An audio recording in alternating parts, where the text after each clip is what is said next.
আসসালামু আলাইকুম, সবাই ভালো আছেন? এই যে তেলের ভিতরে আমি শুটকি চিংড়ি ভালো করে ধুয়ে নিয়েছি।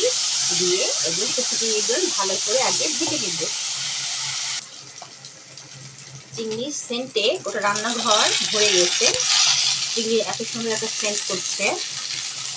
এবার আমি স্বাদ মতো লবণ আর হলুদ দিয়ে দিব কাঁচামরিচ।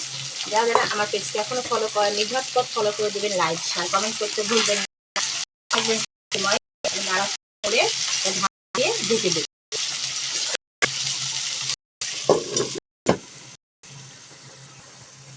ঢাকনা তুলে কিছুক্ষণ পর পর নাড়া দিতে হবে।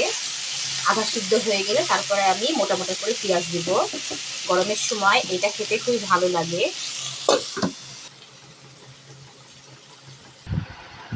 এই যে আমার মজাদার শুটকি চিংড়ি দিয়ে করলা ভাজি হয়ে গেছে, খেতে খুব সুন্দর হয়েছে। সবাই অবশ্যই করে খেয়ে দেখবেন আর আমার পাশে থাকবেন সব সময়। আল্লাহ হাফেজ।